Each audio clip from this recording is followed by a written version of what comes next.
Assalamualaikum warahmatullahi wabarakatuh. Dua hal yang kita bahas hari ini. Kenapa Ugro Seno memprediksi Rismon Sianipar dan Roy Suryo akan menang di pengadilan nantinya? Kemudian, kenapa Cendekiawan mewajibkan dan mengharuskan dan memastikan Rismon dan Roy Suryo harus menang di pengadilan nanti? Kalau tidak, kiamat bagi dunia pendidikan kita. Di konten sebelumnya, Ugro Seno kan menjelaskan kepada Rismon Sianipar bahwasanya Bareskrim sudah menyalahi prosedur. Ada ketentuan-ketentuan atau prosedur-prosedur yang tak ditaati oleh kepolisian pada waktu gelar perkara khusus. Ugro Seno menunjukkan pada talk show di sebuah media TV kepada Rismon Sianipar, ini yang harus dilaksanakan kalau keputusannya begini. Itu yang dikatakan oleh Ugro Seno. Jadi kalau langkah itu dilakukan oleh Rismon Sianipar, insya Allah Rismon Sianipar akan menang nanti melawan Jokowi. Pertanyaan kita, kenapa prosedur itu harus dilakukan dengan baik dan tertib oleh kepolisian, tidak melanggar KUHP? Karena tujuannya prosedur itu ditaati, tujuannya prosedur itu diikuti untuk tidak melanggar undang-undang, untuk mengikuti undang-undang agar kebenaran kasus itu didapatkan. Kalau prosedur itu tidak diikuti, nampak memang rekayasa yang dilakukan oleh pihak-pihak yang melanggar peraturan, yang melanggar prosedur tersebut. Karena tujuan dari prosedur itu dibuat adalah untuk membuat terangnya sebuah perkara, untuk membuat terangnya atau kebenaran sebuah perkara. Sehingga narasi yang nampak ke publik dari pihak-pihak yang melanggar prosedur itu bisa kelihatan seperti begini.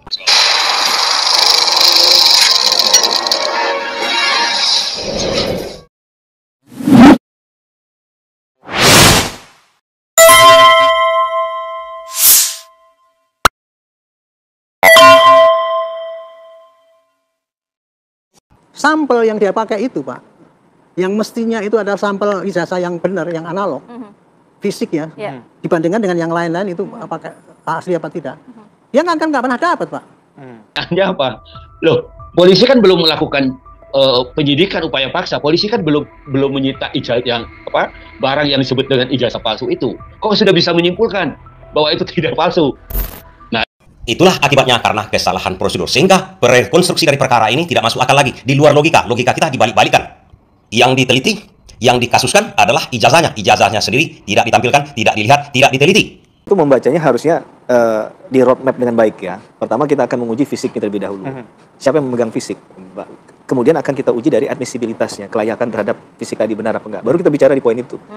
Jadi tepat yang dikatakan oleh Ugro Seno, kalau prosedur sudah disalahi, kalau prosedur tidak diikuti, membuat logika kasus ini berbolak-balik, membuat kebenaran kasus ini menjadi kabur, membuat kasus yang salah menjadi benar, yang benar menjadi salah. Dan siapa yang melakukan hal itu bisa jadi dari kalangan yang tak ingin kasus ijazah ini terbongkar. Karena logikanya harus kita balikan. Kenapa tidak ditampilkan ijazahnya? Takut ketahuan itu palsu. Dan para cendekiawan ataupun pengamat, pemerhati pendidikan yang ingin mencerdaskan bangsa ini sangat miris dengan narasi yang katanya dirinya adalah penasihat Kapolri seperti begini. Skripsi katanya, skripsi kan ini kan nggak ada lembar ini berarti pengesahan. Ternyata dari Gama mengatakan, Pak, yang seperti itu, Pak, dari 80 alumni situ itu hampir 50% ada yang kayak gitu, karena waktu zaman itu mahasiswa disuruh ketik sendiri, Pak, itu nggak ada, harus diprint sama. Nah tuh, profesor, doktor, gelar itu, kok ada nggak ada? Karena Pak, itu profesor itu dulu mendapatkan ini tahun ini, pengukuhannya baru belakang. Jadi di data itu ya masih berubah-ubah. Dan orang yang menggunakan ijazah pakai SOE sama SU itu hampir itu juga prosentasenya gede, bukan hanya Pak Jokowi doang, gitu loh, Pak, gitu. Kayak gitu dari yang dianalisis oleh Pak Rowi. Jadi itu ternyata ada tangkisannya gitu. Dengan bukti-bukti itu ya terpatahkan dengan kesaksian dari Gajah Mada maupun dari itu saksi yang diajukan itu. Oke, kenapa cendekiawan miris melihat narasi dari Arianto ini, penasihat Kapolri ini? Itu jalan konstruksi gelar perkara khusus kemarin, yaitu penelitian Rismon Sianipar tentang skripsinya itu langsung dibantah oleh saksi. Oleh saksi katanya. Saksi dipanggil tanpa melihat dulu apa penelitian Rismon Sianipar tentang skripsi di UGM, dan dinyatakan oleh saksi ini. Ini saksi ini. Saksi ini belum tentu ujung pangkalnya nih. Entah dari mana saksi ini. Apakah berwenang dia memberi keterangan dari UGM? Belum jelas juga kan? Katanya. Yang lagi yang janggalnya kan, yang angkatan Jokowi yang lulus sama-sama Jokowi, skripsinya mirip seperti itu. 50% dari skripsi itu banyak ditandatangani, banyak kesalahan yang diungkap oleh Rismon Sianipar. Kuncinya itu, kita harus pertanyakan dulu, kalau penyelidikan yang benar, kepolisian harus masuk dulu ke UGM. Apakah memang di jurusan Jokowi itu aja skripsinya seperti itu? Harus dibandingkan dengan jurusan yang lain, dibandingkan dengan fakultas yang lain yang sama angkatan dulu. Kemudian dibandingkan dengan skripsi seluruh UGM, apa memang itu yang dilakukan oleh UGM? Saya rasa tidak. Idealnya harus sesuai dengan prosedur juga. Kalau sudah menyalahi prosedur, berarti ada apa-apanya. Kemudian dibandingkan lagi skripsi itu dari bawah, dari 5 tahun ke bawah, 5 tahun ke atas. Dari skripsi itu, apa memang benar seperti itu kebiasaannya? Jangan dipercaya seperti saksi-saksi itu, apalagi saksinya nggak jelas. Apalagi tidak mengalami saksinya pada waktu itu, tidak melihat, tidak mendengar. Cuma melihat skripsi yang sudah didata juga oleh Rismond Sianipar. Ini membuat miris para cendekiawan. Maaf sedikit koreksi kita ketika ada press conference mendahului dari proses runtutan gelar yang harusnya dijalankan terlebih dahulu. Menurut saya tindakan itu dulu yang disempurnakan, baru kemudian tambahan informasi ke publik. Karena yang paling penting ini kan para pihak yang saling menyoal ini. Kalau kita kan sebagai masyarakat hanya butuh siapa yang sebenarnya berbohong atau tidak sesuai dengan transparan, tidak sesuai dengan apa yang terjadi sebenarnya. Karena mungkin hanya Tuhan dan mereka yang tahu. Dan ahli hukum pidana ini menyoroti lagi, tergopoh-gopohnya Polda Metro Jaya menaikkan kasus pencemaran nama baik Jokowi itu menjadi tingkat penyidikan. Padahal di sini belum beres. Seperti contoh kasus skripsi yang dikatakan oleh Rismond Sianipar. Belum ada berkas-berkas apakah yang 60 orang yang sama tamat dengan Jokowi begitu skripsinya semua, kemudian dibandingkan dulu dengan yang lain-lain, difotokopi dulu berkas-berkas skripsi orang itu menjadi bukti. Tidak hanya narasi, saksi yang bisa dibayar juga. Kita tahu saksi bisa dibayar, saksi bisa berbohong, yang bisa berbuntut pidana juga nantinya. Padahal Rismond Sianipar ini sebenarnya berbasis ilmiah. Penelitian dia berbasis ilmiah. Kalau penelitian berbasis ilmiah ini bisa dipidanakan di negara kita ini bisa kolaps. Negara kita ini bisa runtuh. Yang beragama Islam pasti tahu bahwa Imam Ahmad bin Hambali itu pernah dipenjara dulu karena bertentangan dengan pemerintahan tentang kebenaran.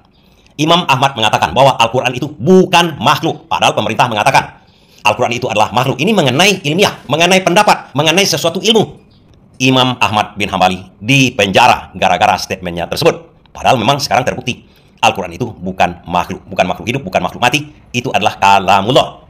Dan berikutnya, Galileo dipenjara gara-gara mendukung teori Kopernikus yang menyatakan bumi ini mengedari matahari. Bumi ini bukan pusat alam semesta, sementara gereja di pihak pemerintahan pada waktu itu menyatakan kebenarannya adalah bumi ini adalah pusat alam semesta. Ilmu pengetahuan dikuasai oleh pemerintah pada waktu itu. Kebenaran dikuasai oleh pemerintah pada waktu itu. Sementara ilmu pengetahuan menyatakan bumi ini mengedari matahari. Artinya apa?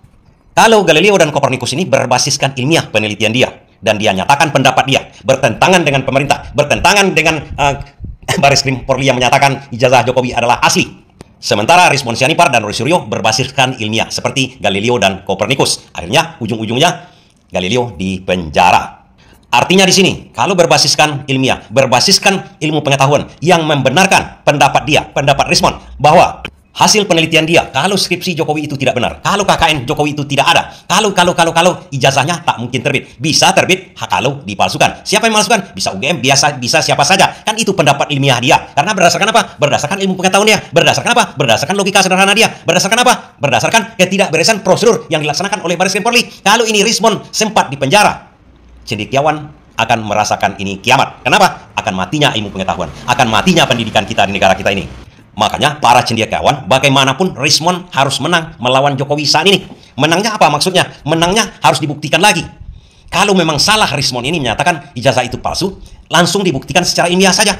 Ilmiahnya bagaimana? Tengokkan ijazahnya. Kemudian teliti ke UGM. Teliti KKN-nya, teliti foto ijazahnya. Kan itu yang secara ilmiah, bukan dengan cara memenjarakan Rismond Sianipar seperti memenjarakan Imam Ahmad, seperti memenjarakan Galileo.